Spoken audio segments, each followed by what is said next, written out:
Hi friends, welcome back to variety world designs. ഇന്നത്തെ നമ്മുടെ video ഈ ഒരു ഫ്രോക്ക് എങ്ങനെ കട്ട് ചെയ്യുന്നത് എന്നാണ്. കണ്ടല്ലോ, ഇതിൻ്റെ പ്രത്യേകത എന്ന് പറഞ്ഞാൽ യോക്ക് പാർട്ടിൻ്റെ മിഡിൽ ഇതുപോലെ കോൺ ഷേപ്പിൽ വരുന്ന ഒരു മെത്തഡാണ്. വളരെ ഈസി ആയിട്ട് ചെയ്യാൻ കഴിയുന്ന ഒരു മെത്തഡാണ് കാണിക്കുന്നത്. അപ്പോൾ എല്ലാവരും വീഡിയോ സ്കിപ്പ് ചെയ്യാതെ മുഴുവനായിട്ട് കാണുക. 10 വയസ്സുള്ള കുട്ടികൾക്കുള്ള ഒരു മെഷർമെൻറ്റിലാണ് ഈ ഒരു ഫ്രോക്ക് സ്റ്റിച്ച് ചെയ്യുന്നത്. അപ്പം യോക്ക് പാർട്ടിൻ്റെ നെറ്റ് 1.5 മീറ്റർ എടുത്തു. അതുപോലെ സ്കേർട്ടിനുള്ളത് 7 മീറ്ററും ക്രേപ്പ് ലൈനിങ് 2.5 മീറ്ററുമാണ് എടുത്തിട്ടുള്ളത്. സ്ലീവ് വരുന്നത് ബലൂൺ സ്ലീവാണ്, താഴെ പട്ടയൊക്കെ വെച്ചിട്ടുള്ള ബലൂൺ സ്ലീവ്. അപ്പോൾ സ്ലീവ് കട്ട് ചെയ്യുന്നതൊക്കെ വളരെ വിശദമായിട്ട് വിട്ടിട്ടുണ്ട്, വീഡിയോ സ്കിപ്പ് ചെയ്യാതെ കാണണേ. അപ്പം യോക്ക് പാർട്ട് കട്ട് ചെയ്യാൻ വേണ്ടി ക്രേപ്പ് ലൈനിങ്ങിൻ്റെ ഒരു തലഭാഗം ഇതുപോലെ എടുത്ത് 2 ഫോൾഡറായി മടക്കി വെക്കുക. ആദ്യം നമ്മൾ കട്ട് ചെയ്യുന്നത് ഫ്രണ്ട് പാർട്ട്, യോക്ക് പാർട്ടാണ് കട്ട് ചെയ്യുന്നത്. അതായത് ഫ്രണ്ട് പാർട്ട് 2 ഫോൾഡറായി മടക്കിയതിന് ശേഷം അതിൻ്റെ ലെങ്ത്ത് അടയാളപ്പെടുത്തുക. നമുക്ക് എത്രയാണ് വീതി വേണ്ടത് അതിലേക്ക് 1 ഇഞ്ച് ആഡ് ചെയ്ത് ഇതുപോലെ മടക്കി വെക്കുക. എന്നിട്ട് ലെങ്ത്ത് അടയാളപ്പെടുത്തുക. അപ്പം നമുക്ക് വേണ്ട ലെങ്ത്ത് 12 ആണ്. അതിലേക്ക് 1 ഇഞ്ച് ആഡ് ചെയ്ത് അടയാളപ്പെടുത്തുക. അടുത്തതായി ഷോൾഡർ അടയാളപ്പെടുത്തുക. ഷോൾഡർ 11 ആണ്, അതിൻ്റെ പകുതി 5.5 അടയാളപ്പെടുത്തുക. അതുപോലെ ആം ഹോള് 5.5 അടയാളപ്പെടുത്തുക. എന്നിട്ടൊരു കർവ് വരയ്ക്കുക.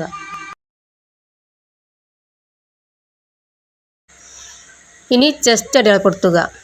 അപ്പോൾ ചെസ്റ്റ് 14 ആണ് അടയാളപ്പെടുത്തുക. അതിൻ്റെ പകുതി 7, അതിലേക്ക് 1 ഇഞ്ച് സീം അലവൻസും ചേർത്ത് 8 അടയാളപ്പെടുത്തുക. അതുപോലെ വേസ്റ്റ് 13 ആണ്, അതിൻ്റെ പകുതി 6.5, അതിലേക്കൊരു സീം അലവൻസും ചേർത്ത് 7.5 അടയാളപ്പെടുത്തുക. ഇനി ഇതുപോലെ വരയ്ക്കുക. അപ്പോൾ നമ്മളിത് ഫ്രണ്ട് പാർട്ടിൻ്റെ യോക്ക് പാർട്ടാണ് കട്ട് ചെയ്യുന്നത്. അപ്പോൾ ഇത് കട്ട് ചെയ്തതിന് ശേഷം ബാക്ക് പാർട്ടും കട്ട് ചെയ്യുക. ബാക്കിൽ ജിബ് വെക്കാനുള്ളത് കൊണ്ട് 1 ഇഞ്ച് വിട്ടിട്ട് വേണം ഫ്രണ്ട് പാർട്ട് വെച്ച് ഇതുപോലെ ഈ അളവിൽ തന്നെ കട്ട് ചെയ്തെടുക്കുക.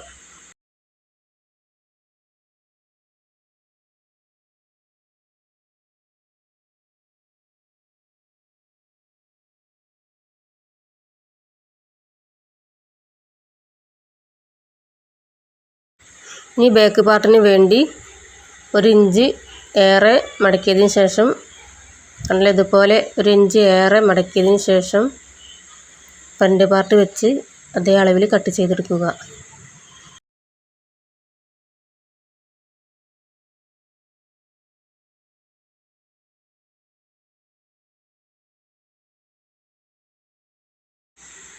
അപ്പോൾ കണ്ടല്ലോ, സിബ് വെക്കാനുള്ള ഭാഗം 1 ഇഞ്ച് അടയാളപ്പെടുത്തി ആ ഒരു അടയാളപ്പെടുത്തിയ ഭാഗത്ത് നിന്നും ഫ്രണ്ട് പാർട്ട് വെച്ച് ഇതേ അളവിൽ കട്ട് ചെയ്ത് വെക്കുക. അപ്പോൾ എൻ്റെ എല്ലാ കൂട്ടുകാരോടും എനിക്ക് എന്നും പറയാനുള്ളത് പോലെ വീഡിയോ കണ്ട് ഇഷ്ടപ്പെട്ടാൽ ലൈക്ക് ചെയ്യുക, കമൻറ്റ് ചെയ്യുക. ആദ്യമായി കാണുന്നവരാണെങ്കിൽ സബ്സ്ക്രൈബ് ചെയ്ത് സപ്പോർട്ട് ചെയ്യണേ. കണ്ടില്ലേ, അപ്പം നമ്മുടെ യോക്ക് പാർട്ടിൻ്റെ ഫ്രണ്ട് പാർട്ടും ബാക്ക് പാർട്ടും ലൈനിങ്ങിൽ കട്ട് ചെയ്ത് കഴിഞ്ഞു. ഇനി നമുക്ക് മെയിനായിട്ട് കട്ട് ചെയ്യാനുള്ളത് നമ്മുടെ ഒരു കോൺ ഷേപ്പിൽ വരുന്ന യോക്ക് പാർട്ടിൻ്റെ കട്ടിങ്ങാണ് ഈ വീഡിയോയിൽ കാണിക്കുന്നത്. അപ്പോൾ അതിന് വേണ്ടി ഈ ഒരു ഭാഗത്ത് 3 ഇഞ്ച് അടയാളപ്പെടുത്തുക. എന്നിട്ട് ആ 3 ഇഞ്ച് അടയാളപ്പെടുത്തിയ ഭാഗത്ത് നിന്നും ഇതുപോലെ മിഡിലിൻ്റെ ഭാഗത്തേക്ക് ഇതുപോലെ ടേപ്പ് പിടിച്ച് ഇതുപോലെ വരച്ച് ആ ഒരു ലൈനിൽ കൂടി ഇനി കട്ട് ചെയ്യുക. കണ്ടില്ല, ഇതുപോലെയാണ് ഈ ഒരു കോൺ ഷേപ്പിൽ വരുന്ന യോക്ക് പാർട്ട് കട്ട് ചെയ്യുന്നത്. അപ്പോൾ നമ്മുടെ കോൺ ഷേപ്പിലുള്ള കട്ടിങ് ഇവിടെ കഴിഞ്ഞു. ഇനി ഇതുപോലെ മെയിൻ ക്ലോത്തിലും കട്ട് ചെയ്തെടുക്കുക. അപ്പം ഈ ഒരു 1.5 മീറ്റർ സ്ലീവിനും യോക്ക് പാർട്ടിനും ഉള്ളതാണ്. അതുകൊണ്ട് ഇതിൻ്റെ ഒരു തലക്കിൽ നിന്നും നമ്മുടെ വീതിക്കനുസരിച്ച് മടക്കി yoke part front part first വെട്ടുക. അതുപോലെ ബാക്ക് പാർട്ടിൻ്റെ ലൈനിങ്ങും എടുത്ത് സെപ്പറേറ്റ് ആയിട്ട് വേണം കട്ട് ചെയ്തെടുക്കുവാൻ. കണ്ടല്ലോ, ഇതുപോലെ ഫ്രണ്ട് പാർട്ട് വെച്ച് കട്ട് ചെയ്യുക. അതിനുശേഷം ബാക്ക് പാർട്ടും കട്ട് ചെയ്യുക. അപ്പോൾ വീഡിയോയിൽ കാണുന്നത് പോലെ ചെയ്യുക. അപ്പോൾ യോക്ക് പാർട്ടിൻ്റെ ലൈനിങ് വെച്ച് മെയിൻ ക്ലോത്ത് കട്ട് ചെയ്തെടുത്തു. ഇനി ട്രാൻസ്പെറൻ്റായിട്ട് ഉള്ള ഒരു നെക്കാണ് ഫ്രണ്ടിൽ കൊടുക്കുന്നത്. അതിന് വേണ്ടി ഷോൾഡറിൻ്റെ ഭാഗത്ത് നിന്നും 3.5 ഇഞ്ച് അടയാളപ്പെടുത്തുക. അതുപോലെ നെക്കിൻ്റെ ഭാഗത്ത് നിന്നും 5 ഇഞ്ച് അടയാളപ്പെടുത്തുക. എന്നിട്ട് ഈ 5 ഇഞ്ചിൽ നിന്നും 3.5 ഇഞ്ചിലേക്ക് ഇതുപോലെ ഒന്ന് ചരിച്ച് ലൈൻ കൊടുക്കുക. എന്നിട്ട് ലൈനിങ് മാത്രം സെപ്പറേറ്റ് ആയിട്ട് എടുത്തതിന് ശേഷം കട്ട് ചെയ്യുക. മെയിൻ ക്ലോത്ത് കട്ട് ചെയ്യരുത്. അപ്പോൾ ഇങ്ങനെ സെപ്പറേറ്റ് ആയിട്ട് എടുത്തതിന് ശേഷം ആ ലൈനിലൂടെ കട്ട് ചെയ്യുക. അപ്പോൾ നമുക്ക് ട്രാൻസ്പെറൻറ്റ് നെക്കാണ് കട്ട് ചെയ്യുന്നത്. കണ്ടില്ലേ, ഇതുപോലെ കട്ട് ചെയ്തെടുത്തു. ഇനി ഇതുപോലെയാണ് ഉണ്ടാവുക. അപ്പോൾ ഈ വീഡിയോ ഇതിന് മുന്നേ വിട്ടിട്ടുണ്ട്, അതൊക്കെ എല്ലാവരും പോയി കാണുക. അപ്പം ബിഗിനേഴ്സിനാണെങ്കിൽ വളരെ വിശദമായിട്ട് വിട്ടിട്ടുണ്ട് ഈ ട്രാൻസ്പെറൻറ്റ് നെക്ക് കട്ട് ചെയ്യുന്നതും സ്റ്റിച്ച് ചെയ്യുന്നതൊക്കെ. അപ്പം വീഡിയോ എല്ലാവരും ഒന്ന് പോയി കാണുക. ഇനി അടുത്തതായി കട്ട് ചെയ്യുന്നത് ബലൂൺ സ്ലീവ് എങ്ങനെ കട്ട് ചെയ്യുന്നതെന്ന് കാണാം. അപ്പം നമുക്ക് ആകെ 1.5 മീറ്റർ നെറ്റാണ് യോക്ക് പാർട്ടിനുള്ളത്. അപ്പോൾ അതിൽ നിന്നും യോക്ക് പാർട്ട് കട്ട് ചെയ്തതിൻ്റെ ബാക്കി ഇത്ര മാത്രമുള്ളൂ, ഉണ്ടല്ലോ. അപ്പോൾ അതിനനുസരിച്ചാണ് നമ്മൾ ഒരു ബലൂൺ സ്ലീവ് കട്ട് ചെയ്യുന്നത്. അപ്പം അതെങ്ങനെയെന്ന് നോക്കാം. 4 ഫോൾഡറായി മടക്കി വെക്കുക. എന്നിട്ട് നമ്മുടെ ലെങ്ത്ത് എത്രയാണോ അതിൽ നിന്നും 2 ഇഞ്ച് മൈനസ് ചെയ്ത് അടയാളപ്പെടുത്തുക. അപ്പം നമുക്ക് ഇത്ര മാത്രമുള്ള നെറ്റ് കിട്ടിയിട്ടുള്ളത്. അപ്പോൾ അതിനനുസരിച്ച് ഉള്ള സ്ലീവാണ് കട്ട് ചെയ്യുന്നത്. ആദ്യം നമ്മൾ ഇതുപോലെ 4 ഫോൾഡറാക്കി വെച്ചതിന് ശേഷം ഈ ഒരു ഭാഗത്ത് 4 ഇഞ്ച് അടയാളപ്പെടുത്തുക. അങ്ങനെ താഴെ വരെ 4 ഇഞ്ച് അടയാളപ്പെടുത്തുക. ഇനി ഈ 4 ഇഞ്ച് അടയാളപ്പെടുത്തിയ ഭാഗം ഒരു ലൈൻ കൊടുക്കുക. അപ്പോൾ നെറ്റിലായതുകൊണ്ട് ലൈനൊന്നും കാണൂല.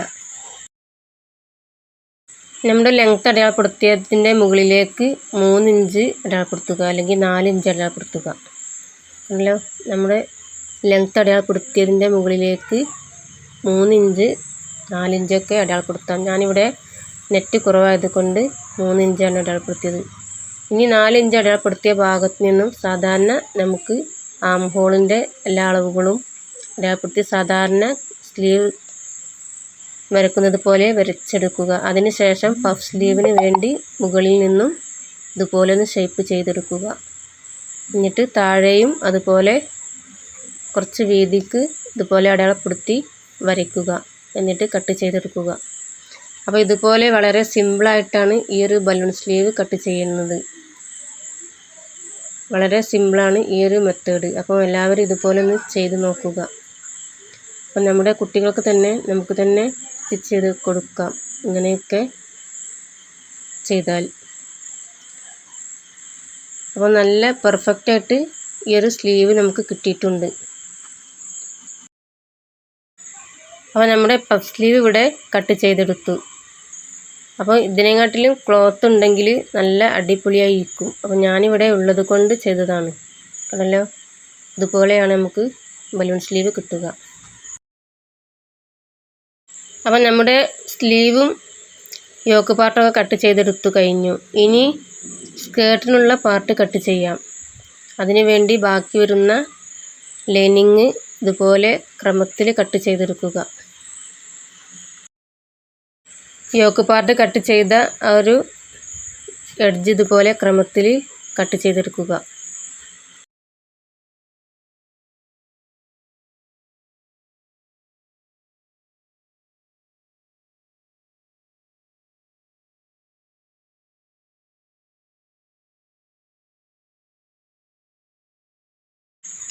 ഇനി ഇതുപോലെ വീഡിയോയിൽ കാണുന്നത് പോലെ 4 ഫോൾഡറായി മടക്കി വെക്കുക.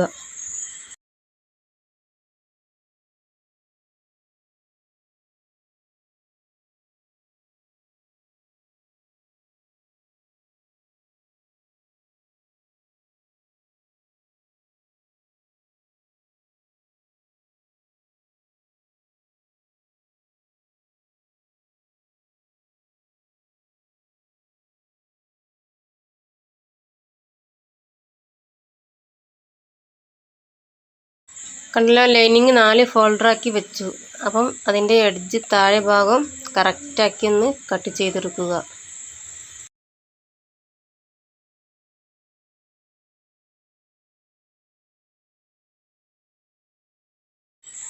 ഇനി നമ്മുടെ സ്കേർട്ടിൻ്റെ ലെങ്ത്ത് അടയാളപ്പെടുത്തുക.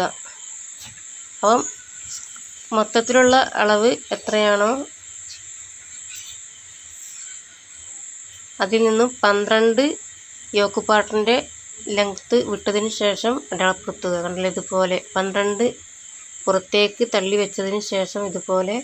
അപ്പോൾ 47 ഈ ഒരു ഫ്രോക്കിൻ്റെ ലെങ്ത്ത്. അപ്പം ഇതുപോലെ 47 അടയാളപ്പെടുത്തി. കണ്ടല്ലോ. അപ്പോൾ യോക്ക് പാർട്ടിൻ്റെത് പുറത്തേക്ക് വെച്ചതിന് ശേഷമാണ് 47 അടയാളപ്പെടുത്തിയത്. കണ്ടല്ലോ, ഇതുപോലെ ഇനി ടേപ്പ് തലക്കിന് തന്നെ പിടിച്ച് നമ്മുടെ ലെങ്ത്ത് അടയാളപ്പെടുത്തുക. അപ്പോൾ സ്കേർട്ടിൻ്റെ ലെങ്ത്ത് 47 നിന്നും 12 മൈനസ് ചെയ്ത് 35 അടയാളപ്പെടുത്തുക. അപ്പോൾ നമ്മുടെ ലൈനിങ്ങിൻ്റെ ലെങ്ത്ത് 35 അടയാളപ്പെടുത്തി. ഇനി അതിൻ്റെ മുകളിലേക്ക് നമ്മുടെ യോക്ക് പാർട്ടിന് വേണ്ടി നമ്മൾ 3 ഇഞ്ച് സൈഡിൽ 3 ഇഞ്ച് അടയാളപ്പെടുത്തിയിട്ടുണ്ടല്ലോ കോൺ ഷേപ്പ് കിട്ടാൻ വേണ്ടി. അതേ ആ ഒരു 3 ഇഞ്ച് മുകളിലേക്ക് അടയാളപ്പെടുത്തുക. അങ്ങനെ എല്ലാ ഭാഗത്തും 3 ഇഞ്ച് അടയാളപ്പെടുത്തുക. അപ്പോൾ നമുക്ക് ഇനി ഇത് ഒന്ന് വെച്ച് നോക്കാം. യോക്ക് പാർട്ടിൻ്റെ ആ 3 ഇഞ്ച് അടയാളപ്പെടുത്തിയതിന് ശേഷം ക്രോസിലൊന്ന് കട്ട് ചെയ്തെടുക്കുക. അപ്പോൾ വീഡിയോയിൽ കാണുന്നത് പോലെ ചെയ്യുക. കണ്ടല്ലോ, 3 ഇഞ്ചാണ് നമ്മൾ ഈ ഒരു സൈഡിൽ കയറ്റി വെച്ചിട്ടുള്ളത്. കണ്ടല്ലോ, ആ 3 ഇഞ്ച് ഇതുപോലെ മാർക്ക് ചെയ്ത് വീഡിയോയിൽ കാണുന്നത് പോലെ ചെയ്യുക.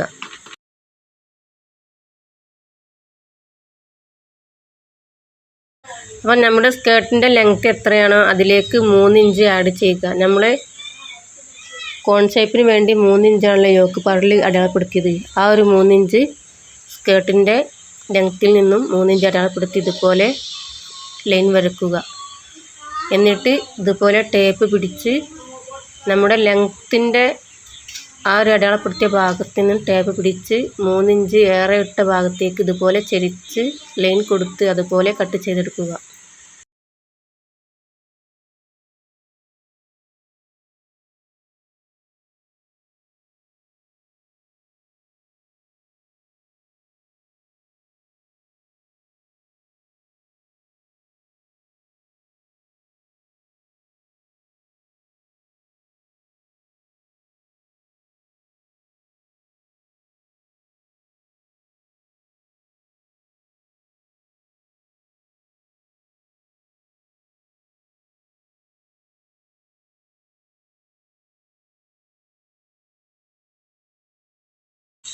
കണ്ടല്ലോ, നമ്മുടെ കട്ടിങ് ഇവിടെ കഴിഞ്ഞു. സ്കേർട്ടിൻ്റെ ലൈനിങ് കട്ട് ചെയ്തു. കണ്ടല്ലോ, അപ്പം നമുക്ക് ഏറെ ഈ ഒരു ഭാഗത്താണ് ഏറെ 3 ഇഞ്ച് വരിക. കണ്ടല്ലോ, ഇതുപോലെ ചരിച്ച് കട്ട് ചെയ്തെടുത്തു.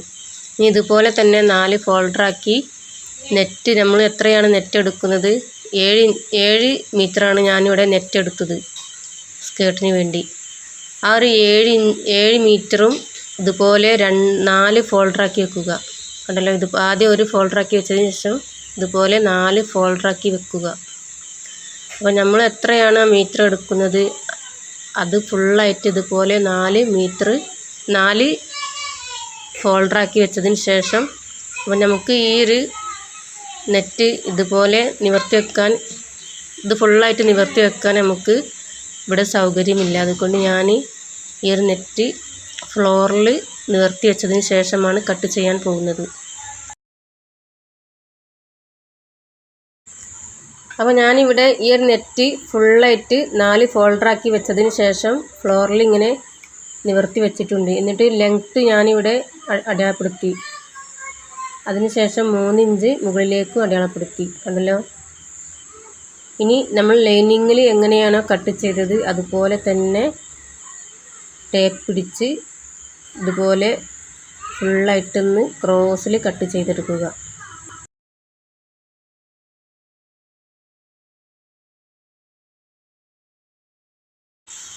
അപ്പോൾ എല്ലാവരും നല്ല രീതിയിൽ കാണുന്നുണ്ടെന്ന് വിചാരിക്കുന്നു. കണ്ടല്ലോ, വീഡിയോയിൽ ക്ലിയറായിട്ട് കാണുന്നുണ്ട് എന്ന് വിചാരിക്കുന്നു. ഇനി ഇതുപോലെ നമ്മൾ ആദ്യം ലൈനിങ് കട്ട് ചെയ്തതുപോലെ തന്നെ നമ്മുടെ ലെങ്ത്തിൽ നിന്നും 3 ഇഞ്ച് അടയാളപ്പെടുത്തിയ ഭാഗത്തേക്ക് ക്രോസായിട്ട് ഇതുപോലെ ടേപ്പ് വെച്ച് കട്ട് ചെയ്യുക. കണ്ടല്ലോ, അപ്പോൾ നമ്മുടെ കട്ടിങ് ഇവിടെ കഴിഞ്ഞു. കണ്ടല്ലോ, സ്കേർട്ടിൻ്റെ കട്ടിങ് നെറ്റിൽ കട്ട് ചെയ്തെടുത്തു. ഇതുപോലെയാണ് കിട്ടിയിട്ടുള്ളത്. ഇനി നമുക്ക് നമ്മുടെ ഈ മിഡിൽ ഒരു പിന്നെടുത്ത് കുത്തി അടയാളപ്പെടുത്തുക. അപ്പോൾ നമുക്ക് ഈ മിഡിൽ പോവാൻ പാടില്ല. അപ്പോൾ അതിന് വേണ്ടി 4 പിന്ന് ഞാൻ എടുത്തിട്ടുണ്ട്. ഇനി നെറ്റിൻ്റെ ഈ ഒരു മിഡിലിൻ്റെ ഭാഗത്ത് 2 പീസിലും പിന്ന് വെച്ച് അടയാളപ്പെടുത്തുക. അതുപോലെ ലൈനിങ്ങിലും പിന്ന് വെച്ച് അടയാളപ്പെടുത്തുക. കണ്ടല്ലോ, ഇതുപോലെ കുത്തി വെക്കുക. ഇനി നമുക്ക് പ്ലീറ്റ്സ് ഇടാം. സാധാരണ ഫ്രോക്കിന് ചെയ്യുന്നത് പോലെ തന്നെ പ്ലീറ്റ്സ് ഇടുക. പ്ലീറ്റ്സ് ഇട്ടതിന് ശേഷം ഈ പിന്ന് വരുന്ന ഭാഗം യോക്കിൻ്റെ മിഡിലാക്കി വെച്ച് യോക്കിൽ അറ്റാച്ച് ചെയ്യുക. അപ്പോൾ സ്റ്റിച്ചിങ് ഒന്നും വീഡിയോയിൽ കാണിക്കുന്നില്ല. ഇനി സാധാരണ സ്റ്റിച്ച് ചെയ്യുന്നത് പോലെ തന്നെ സ്റ്റിച്ച് ചെയ്താൽ മതി.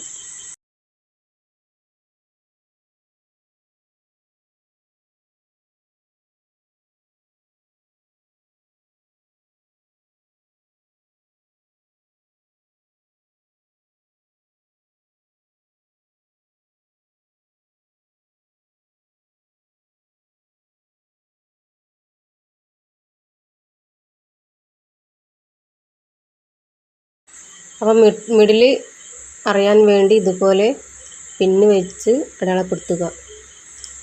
നെറ്റിൽ നമ്മൾ ചെയ്തതുപോലെ തന്നെ ലൈനിങ്ങിലും പിന്ന് വെച്ച് അടയാളപ്പെടുത്തുക.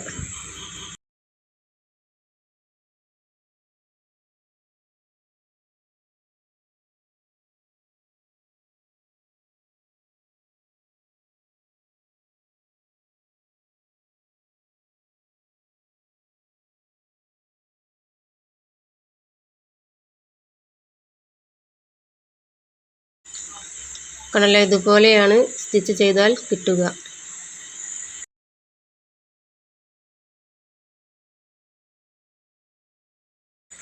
അപ്പോൾ എല്ലാവർക്കും നല്ല രീതിയിൽ മനസ്സിലായി എന്ന് വിചാരിക്കുന്നു. എന്തെങ്കിലും ഡൗട്ടുകൾ ഉണ്ടെങ്കിൽ കമൻറ്റിൽ അറിയിക്കണേ. അതുപോലെ സപ്പോർട്ട് ചെയ്യാൻ ആരും മറക്കണ്ട. സാധാരണ ചെയ്യുന്നത് പോലെ ചെയ്താൽ മതി. അപ്പം വീഡിയോ എത്ര തവണ വിട്ടതാണ് ഫ്രോക്ക് സ്റ്റിച്ച് ചെയ്യുന്നതൊക്കെ, അതൊക്കെ എല്ലാവരും പോയി കാണുക. അപ്പോൾ നമ്മുടെ ഫ്രോക്ക് ഇവിടെ സ്റ്റിച്ച് ചെയ്ത് കഴിഞ്ഞു. കണ്ടല്ലോ, നല്ല പെർഫെക്റ്റായിട്ട് കിട്ടിയിട്ടുണ്ട്. നമ്മുടെ യോക്കിൻ്റെ ആ ഒരു മിഡിലൊക്കെ നല്ല കോൺ ഷേപ്പിൽ തന്നെ കിട്ടിയിട്ടുണ്ട്. അപ്പോൾ ഇതിൻ്റെ കട്ടിങ് വീഡിയോ എല്ലാവർക്കും നല്ല രീതിയിൽ മനസ്സിലായി എന്ന് വിചാരിക്കുന്നു. കണ്ടല്ലോ, ബാക്കിൽ ഒരു ബോ ഒക്കെ വെച്ചിട്ടുണ്ട്. ബാക്കിൽ സിബ് അറ്റാച്ച് ചെയ്തിട്ടുണ്ട്. അതുപോലെ ബലൂൺ സ്ലീവ് ഒക്കെ നല്ല പെർഫെക്റ്റായിട്ട് വന്നിട്ടുണ്ട്. അപ്പോൾ എല്ലാവരും ഇതുപോലെ ഒന്ന് ചെയ്ത് നോക്കി, എന്നിട്ട് അതിൻ്റെ ഫീഡ്ബാക്ക് ഒന്ന് കമൻറ്റിൽ അറിയിക്കണേ. ഓക്കെ, അപ്പോൾ നമ്മുടെ വീഡിയോ ഇവിടെ വൈൻഡപ്പ് ചെയ്യാനായി. അടുത്ത വീഡിയോയുമായി വരാം.